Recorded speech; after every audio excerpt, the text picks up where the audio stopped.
प्रिय विद्यार्थियों नमस्कार।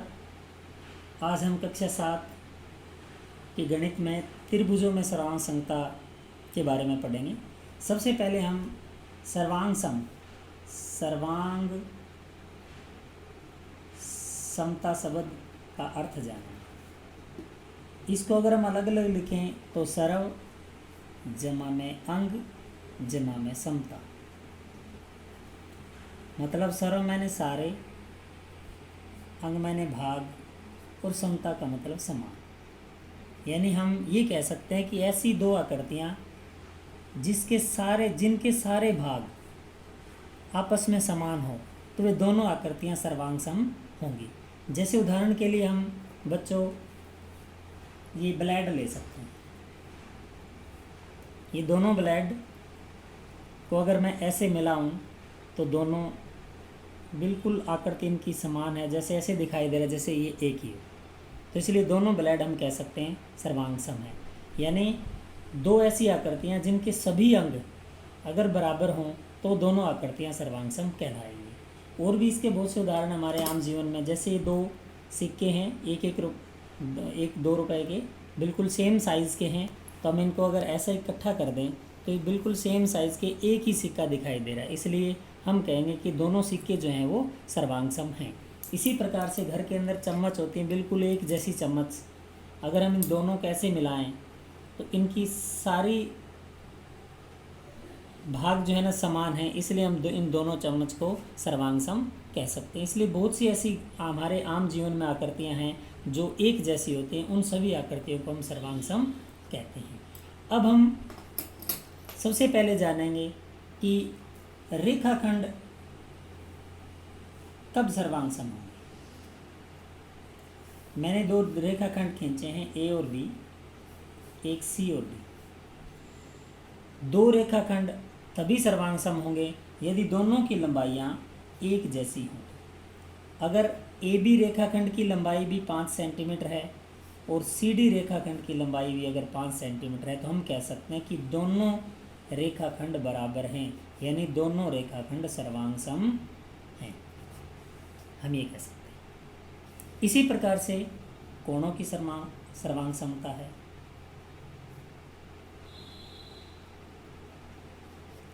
दो कोण कब सर्वांग सम होंगे?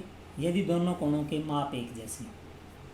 कोण ए बी सी का माप 30 डिग्री मान लेते हैं, कोण एक्स वाई जेड का माप भी हम 30 डिग्री मान, तो हम कहेंगे कि दोनों कोण जो है वो सर्वांग सम है, यानी कोण ए बी सी बराबर कोण एक्स वाई जेड। रेखाखंडों की सर्वांग समता देखने के लिए दोनों की लंबाई एक जैसी होनी चाहिए। कोणों की सर्वांग समता के लिए दोनों कोणों का माप एक जैसा होना चाहिए, तो दोनों कोण जो है सर्वांग सम होंगे।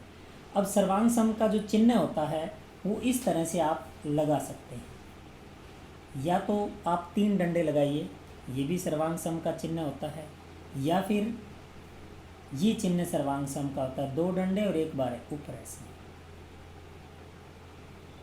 तो दो सर्वांग सम आकृतियों को प्रदर्शित करने के लिए हम इन दोनों में से किसी एक चिन्ह का प्रयोग कर सकते हैं।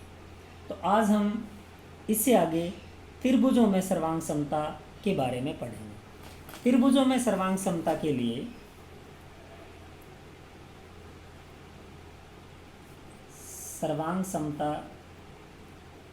लिए हम जो है वो 4 कसौटियाँ पढ़ेंगे, 4 प्रतिबंध हैं। सबसे पहला प्रतिबंध है भुजा, भुजा और भुजा, यानी इसको हम एस प्रतिबंध कह सकते हैं। इस प्रतिबंध में यदि दो त्रिभुजों की संगत भुजाएं समान हो तो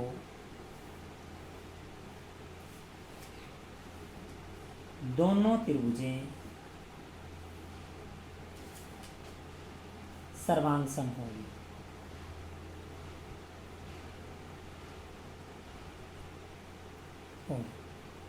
और इन त्रिभुजों की सर्वांग समता जो होगी वो होगी भुजा, भुजा और भुजा के प्रतिबंध के अनुसार, यानी एस एस एस के अनुसार जो है ना वो ये सर्वांग समता इनकी होगी। यदि दो त्रिभुज हमारे पास हैं, एक त्रिभुज है ए बी सी और दूसरे त्रिभुज का नाम है डी ई और एफ, ये 5 सेंटीमीटर, ये 6 सेंटीमीटर, ये 7 सेंटीमीटर, इसी प्रकार से ये 5 सेंटीमीटर, ये 6 सेंटीमीटर लंबाई है और इस भुजा की लंबाई 7 सेंटीमीटर है। हम देखते हैं कि ए बी जो है वो डी ई के बराबर है, बी सी जो है ई एफ के बराबर है और ए सी है वो डी एफ के बराबर है। तो हम यहाँ कह सकते हैं कि त्रिभुज ए बी सी जो है वो सर्वांग सम है त्रिभुज डी ई एफ के, और इसमें सर्वांग समता का जो नियम है वो एस एस का नियम लगेगा। तो पहली कसौटी या पहला प्रतिबंध है त्रिभुजों में सर्वांग समता का, वो है भुजा भुजा भुजा। अब दूसरा नियम है भुजा कोण भुजा, यानी S A S, side angle side. इसमें यदि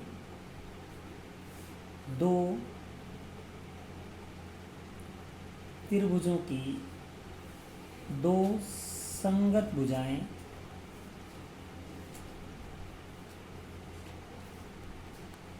व उनके बीच का कोण समान हो तो दोनों त्रिभुजें सर्वांग सम होंगी।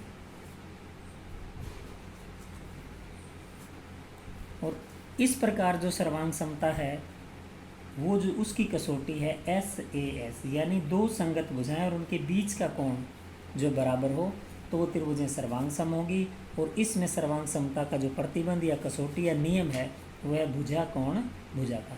जैसे एग्जाम्पल के लिए हम दो त्रिभुज लेते हैं ए बी सी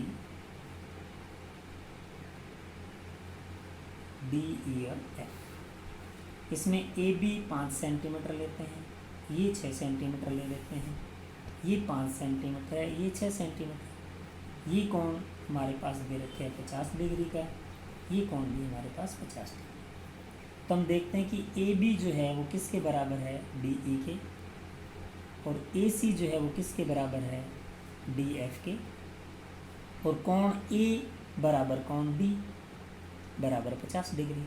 यानी ये दोनों संगत भुजाएं आपस में, ये भुजा इसके बराबर है, ये भुजा इसके बराबर है, इन दोनों के बीच का कोण भी 50 डिग्री का, दोनों के बीच का कोण भी 50 डिग्री का। इसलिए ये दोनों त्रिभुज हैं वो सर्वांग सम होंगी। यानी हम ये लिखेंगे कि त्रिभुज ए बी सी सर्वांग सम है त्रिभुज डी ई और एफ, और इनके बीच में जो सर्वांग समता का जो नियम है या कसौटी बनी है वो है S A S, side angle side. तो इस प्रकार से जो है समकोण त्रिभुजों की आज इस वीडियो में हमने दो कसौटियाँ बताई हैं मैंने। एक तो है भुजा कोण भुजा और दूसरी है भुजा भुजा भुजा। तो मुझे आशा है कि आपको ये कसौटी समझ में आ गई होगी। धन्यवाद।